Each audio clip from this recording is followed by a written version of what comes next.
Football's most valuable team has a new co-owner. British billionaire Jim Ratcliffe's purchase of a 25% stake in Manchester United is now complete. So, can he turn the club's fortunes on the field right around?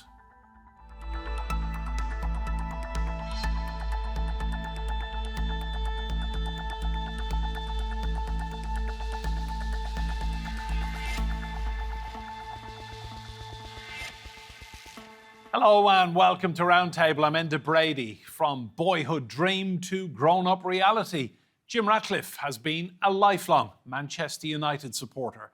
Can his passion for the team, combined with his huge cash injection, return the club to its former glory? Is a tale of local boy come good and hatred as a driving force. First, the positive. The CEO and founder of chemical group Ineos has completed the purchase of a minority stake in the club he's loved his whole life for $1.5 billion. I'm sort of very honoured to be in this position where I can influence the future of Manchester United. It's not something, of course, I would ever have contemplated in my younger years, but here we are. I mean, you do have to pinch yourself, really, because it is a sort of a boyhood dream. Ratcliffe's two main priorities will be to upgrade the iconic Old Trafford Stadium with a further $300 million investment. The other is to bring internal changes to get the club winning major titles again. The last 10 years have seen few added to the display cabinet. In 2005, the US-based Glazer family acquired a majority of shares in Manchester United. The financing came from borrowing against the club, adding millions in debt and interest payments to Man U's balance sheet. This has been incredibly unpopular with the fans, who have been calling for the Glazers to sell the club for years. The American owners still owe over $900 million in debt. They've paid a total of $946 million in interest payments to date, but the club is still estimated to be worth around $6 billion. It's thought that rising interest rates and therefore increased payments were a factor in the partial sale. Jim Ratcliffe is expecting a significant return on his investment, but he said it'll take at least 2 to 3 seasons to see the results, so the team has some time. Well, let's meet our guests. Joining us from Manchester in England is the sports journalist Sani Rudravajala.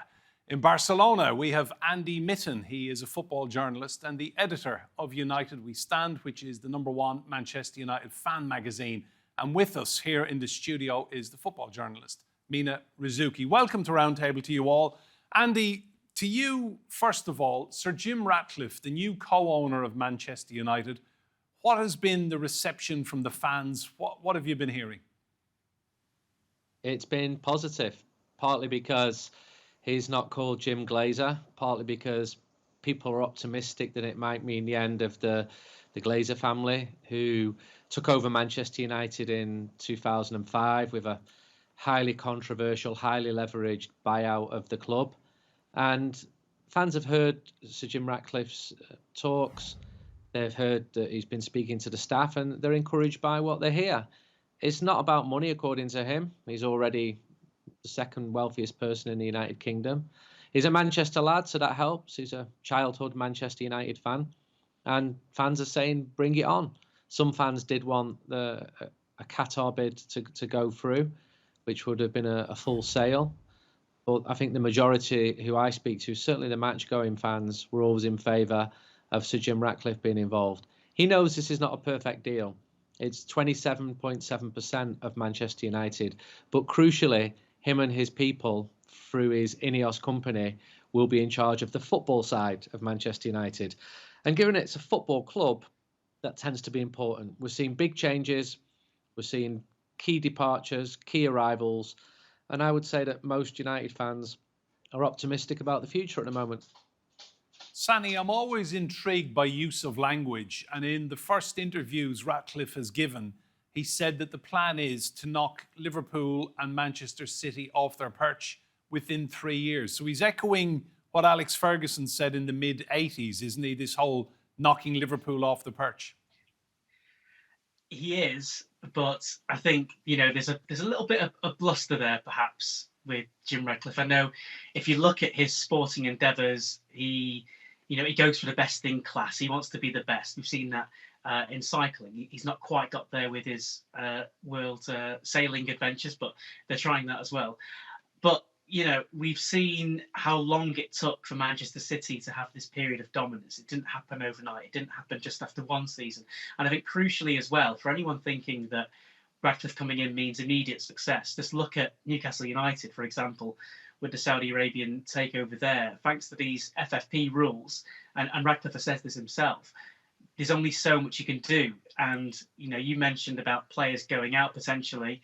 This is a big kind of shift that's going to happen at Manchester United, and it's not going to happen overnight. So I think it's a bit of a longer game than simply, knock Liverpool, knock Manchester City off the perch within 3 years. I think it might be a little bit longer than that.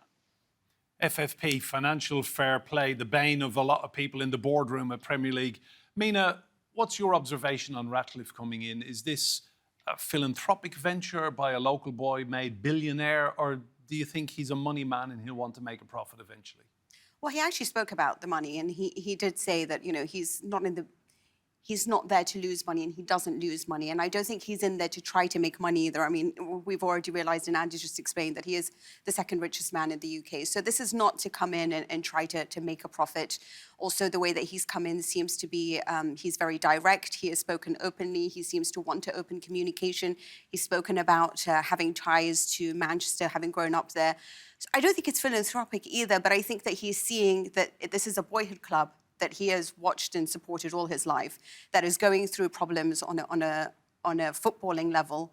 And as a football club that is now being taken over by much better projects, whether it's Manchester City or Liverpool, it's a way of coming back and being able to try to change that with the expertise that he has. He wanted to come into sport. He has successfully managed to go into sport, and he is building, whether or not, people have different views of what he has actually managed or the successes that he has managed to accumulate. Having said that, he is somebody who, if the fans want him, the way that he has opened himself up to it, his ideas for it, one would be hopeful that he is the right man to guide this club forward, because we know commercially they are a success. We know that their brand is huge, but can they achieve the dizzying heights of footballing perfection that they managed before? Let's just take a look at what Ratcliffe has done in sport so far. So he has a personal net worth of $21.2 billion. The United deal, it's not his first step into the sporting arena. He and his Ineos group, they also own two football clubs, Lausanne Sport in Switzerland and the French side Nice. He owns 1/3 of the Mercedes Formula One team. He's also heavily involved in the British sailing and cycling teams, the Ineos Britannia and the Ineos Grenadiers. And he previously formed a partnership with the record-breaking Kenyan marathon runner Eliud Kipchoge, helping him to go under 2 hours for the marathon. And in 2022, he made a bid to buy Chelsea Football Club. He also tried to buy 50% of Barcelona. So that's Jim Ratcliffe, now on board, co-owner of Manchester United. One of the big issues for the fans, Andy, on match day is the stadium. Talk us through his very ambitious plans for Old Trafford. Well, he's not settled on an exact plan yet, but Old Trafford is in need of redevelopment or rebuilding. And I've been writing about this more than any journalist. I started writing about this 20 years ago. And when I did, people, including other journalists, would say, what's your point? It's only a stadium. But I was adamant that it was slipping behind. Rival clubs expanded their stadiums. They rebuilt new stadiums.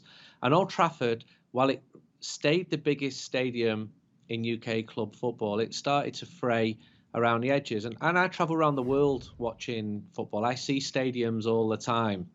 And I have great pride in what Manchester United did to Old Trafford when they expanded the capacity from 44,000 in 94 up to 76,000 by the time the Glazers had taken over.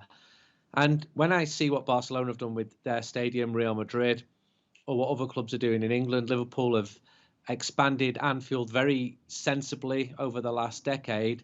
Manchester United have done almost nothing. And this was symptomatic of life under the Glazers. Manchester United are one of the biggest clubs in the world and could be selling out a 100,000 capacity stadium. But the Glazers have refused to commit serious money, because it is serious money if you're going to expand the stadium.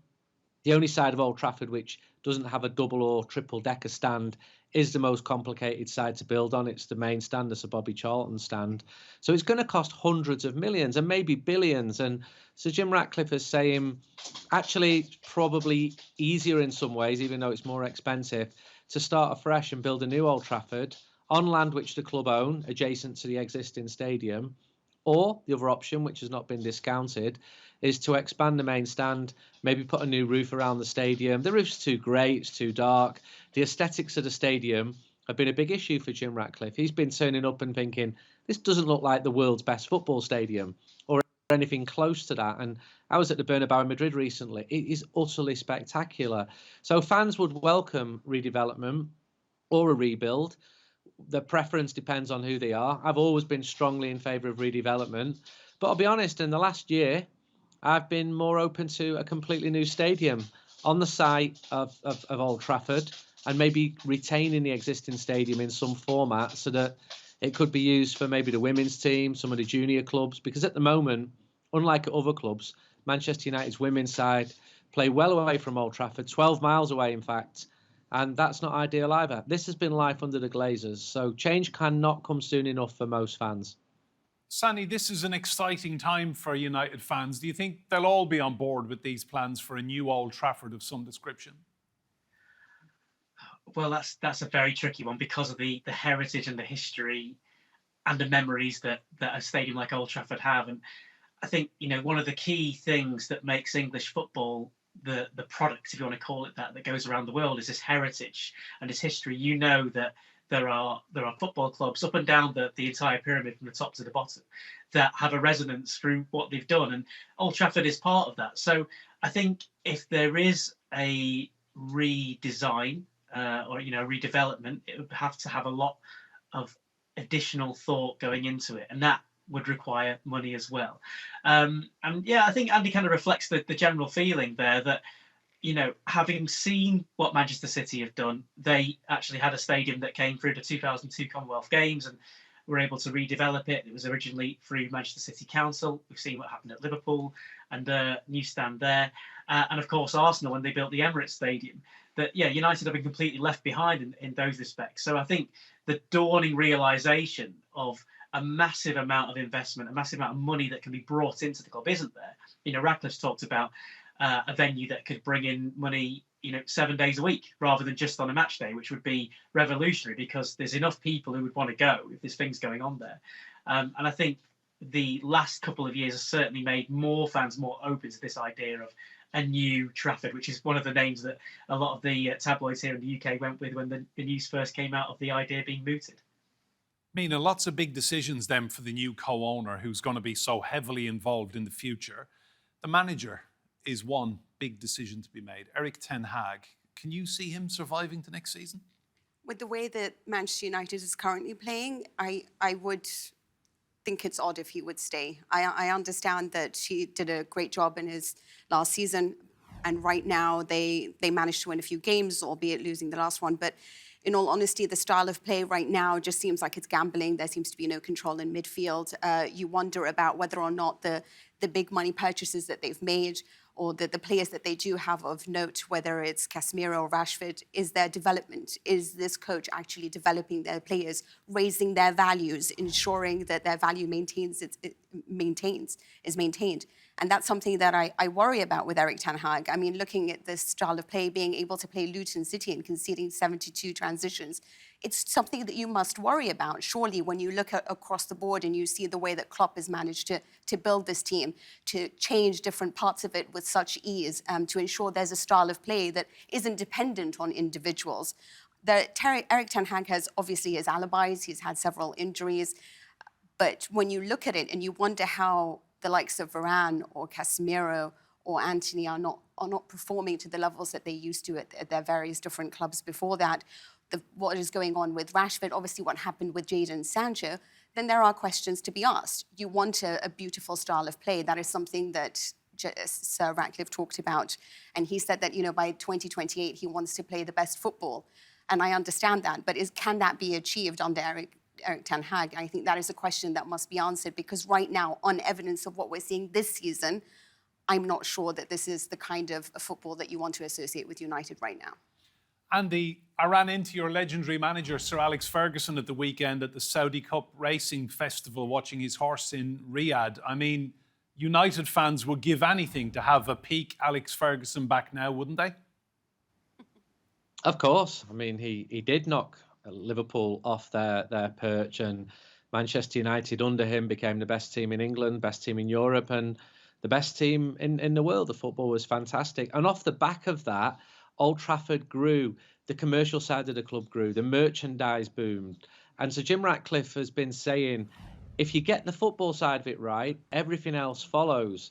And for too long, the priority with a lot of people at Manchester United, people who were not from the football world but came in from the banking world, it was all about the bottom line. It was all about the sponsorship. And it's okay, we're not as good as we were, but we've still achieved record commercial levels and sponsorships going absolutely well, because Manchester United are huge and they often dominate the media landscape, even when the team are performing poorly, because people either love them or loathe them, and those who loathe them want to find out, why are they so bad? What's going wrong here? And everyone's got an opinion about Manchester United.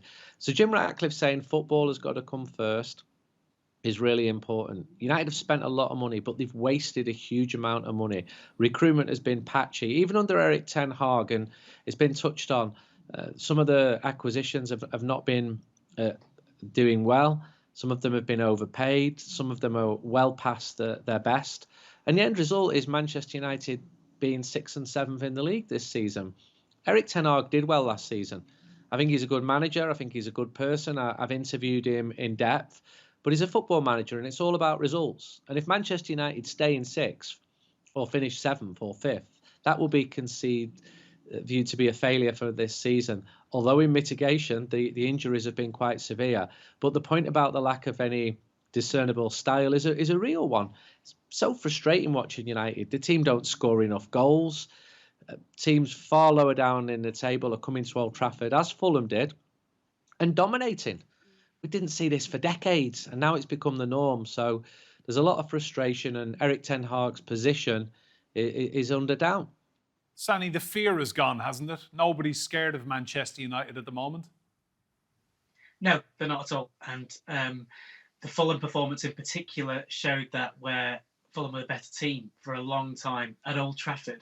And even last season, we'd see teams do okay, and then something about Manchester United at Old Trafford that can weigh on even a team that's performing well. And so many times, even this season, we've seen them score late goals and rely on the likes of Scott McTominay to come in and bail them out. But yeah, at the moment, that fear factor's gone, and the more teams that can come to Old Trafford and put on positive displays, the less of that fear factor will remain there.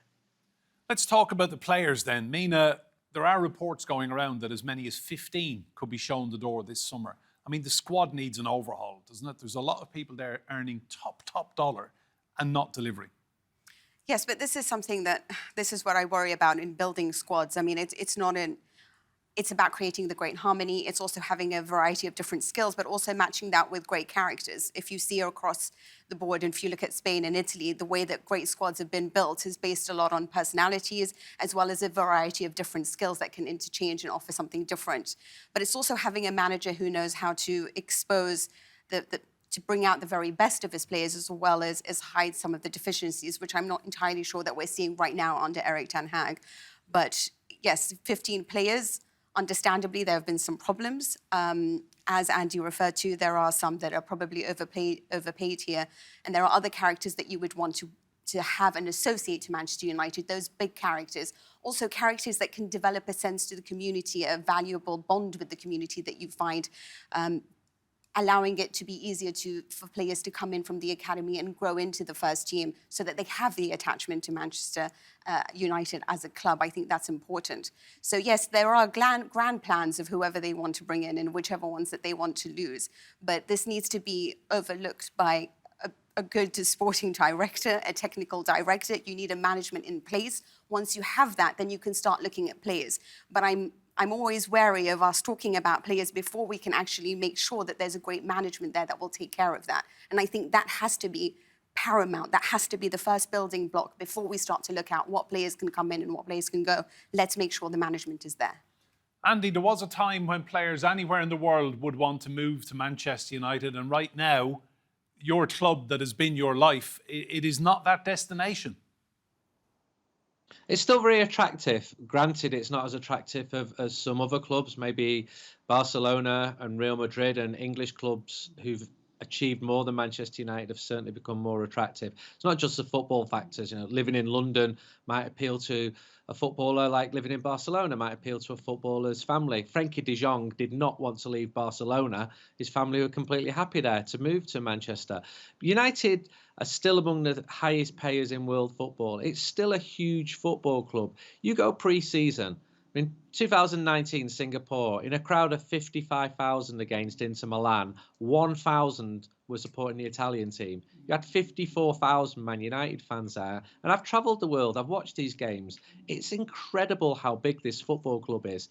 In the US last pre-season, the US next pre-season, you'll see it again. But the team has not been living up to its billing as being one of the top clubs in the world. Look at the latter stages of the Champions League. And you're not seeing Manchester United in there on a consistent basis. You've seen Manchester City, Real Madrid. You've seen Liverpool and Chelsea achieving more than Manchester United. So there's been an underperformance now since Sir Alex Ferguson left in 2013. And better management, better recruitment, better structure, better people, best in class. They should lead to an improvement. But the competition is also much tougher than it has been under the times of Ferguson. Under Ferguson, it was often United and Arsenal. Then Chelsea came along.